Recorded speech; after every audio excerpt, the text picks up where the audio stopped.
दामन पर कोई दाग नहीं है, ये उनकी विशेषता है। हो आज बात तो है साफ प्रताप का, है साफ साफ का, दिल से स्वागत करो विजय प्रताप का, साफ का, दिल से स्वागत करो विजय प्रताप का। कांग्रेस आवेगी और बीजेपी जावेगी, राज नहीं बाप का, दिल से स्वागत करो विजय प्रताप का। आज वक्त है साफ साफ इंसाफ का, दिल से स्वागत करो विजय प्रताप का। ये 1100 रुपए से हमारी पार्टी का सम्मान कर रहे हैं, धन्यवाद।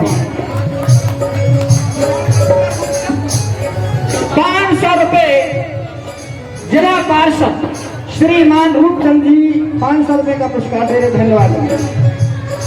दिल से स्वागत करो विजय प्रताप का, दिल से स्वागत करो विजय प्रताप का। 25 मई दवाना भला हो आपका, दिल से स्वागत करो विजय प्रताप का।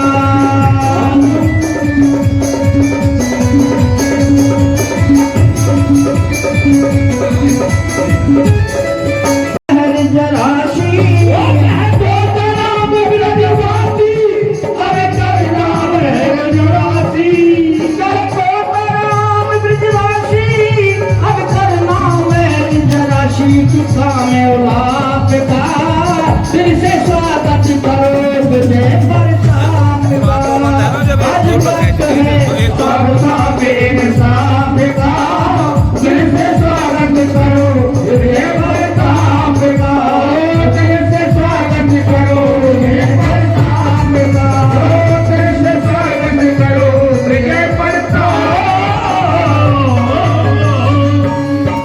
लोगों के वंशजों ने संविधान का निर्माण किया, जिन्होंने संविधान को जो सर्वोपरि मानते हैं, वो लोग सत्ता में आते हैं, या वो लोग जिन्होंने संविधान का विरोध किया, आजादी के समय से ही उसका विरोध किया, संविधान की प्रीतियां दिलाने का काम करा, और सभी जो संवैधानिक मर्यादा है, संस्थाएं हैं, उन सभी को तार तार करने का काम किया, क्या वो लोग सत्ता में आते हैं? जिन लोगों ने देश की आजादी में हिस्सा लिया, देश के लिए सर्वोच्च बलिदान दिया, देश की एकता और अखंडता को बनाए रखने के लिए अपने प्राणों की आहुति जिन्होंने दी, देश को एकता के सूत्र में पिरोने का काम किया, वो लोग सत्ता में आते हैं, या वो लोग जिन्होंने आजादी की लड़ाई में किसी प्रकार का कोई हिस्सा नहीं लिया, जो अंग्रेजों के पिट्ठू थे, अंग्रेजों के मुखबिर थे, जिन्होंने भाई से भाई को लड़वाने का काम किया, जाति और धर्म के नाम पर नफरत के बीच बोलने का काम किया, जिन सांप्रदायिक ताकतों ने हमारे देश का विभाजन किया, क्या वो लोग सत्ता में आते हैं? एक तरफ वो लोग हैं जो किसान, गरीब, मजदूर, शोषित, वंचित, दलित, सर्वहारा वर्ग को, उनको विकास की मुख्य धारा से जोड़कर उन्हें आत्मनिर्भर बनाना चाहते हैं, क्या वो लोग सत्ता में आते हैं?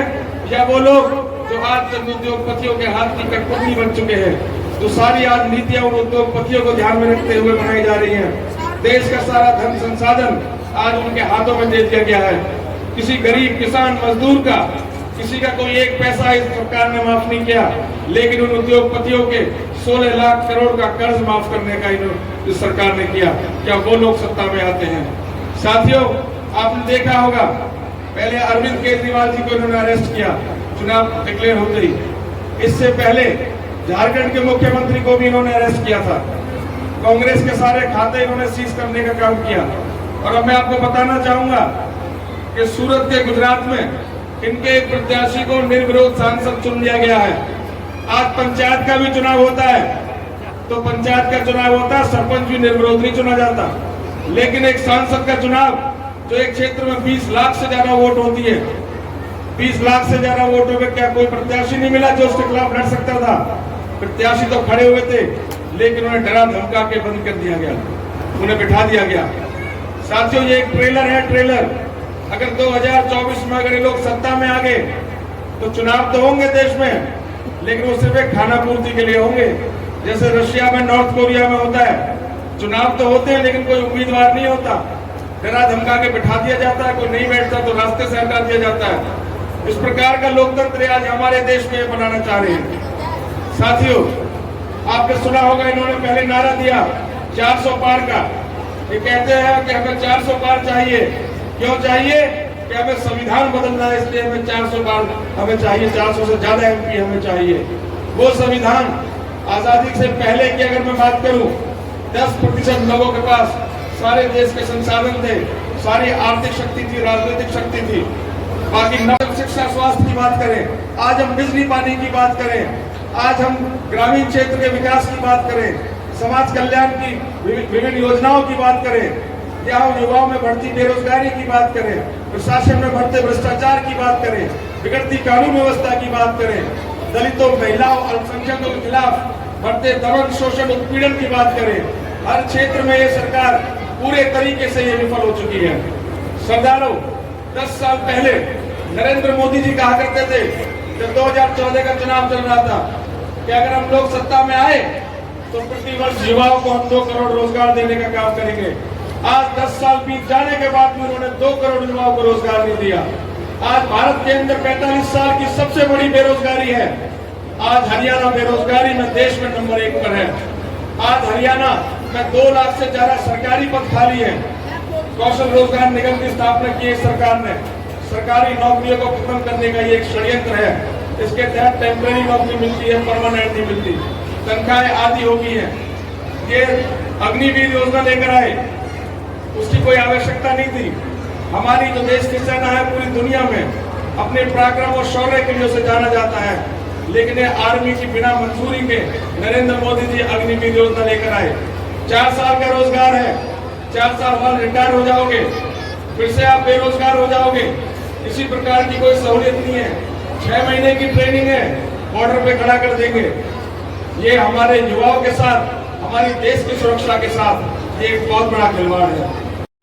एक शब्द नहीं कहा, बल्कि इनाम के तौर पे उस बलात्कारी के बेटे को टिकट देने का काम किया। मणिपुर के अंदर क्या हुआ, 2 महिलाओं को निर्वस्त्र करके उनसे परेड करवाई गई, लेकिन नरेंद्र मोदी जी ने एक शब्द नहीं कहा। 700 से ज्यादा किसानों ने शहादत दी। इनके मंत्री के बेटे ने लखीमपुर खीरी में 4 किसानों को इन्होंने कुचल के रौंद के मार दिया, लेकिन नरेंद्र मोदी जी के मुंह से एक शब्द नहीं निकला। साथियों, समाज का हर वर्ग आज उनका जो शासन रहा है उनके इस कुशासन से आज वो आक्रोशित है, वो परेशान है। सरदारों, मैं बताना चाहूंगा आपको कि कांग्रेस पार्टी ने, राहुल गांधी जी ने पूरे देश के अंदर 4000 किलोमीटर से ज्यादा उन्होंने पद यात्रा की, भारत जोड़ो यात्रा के तहत।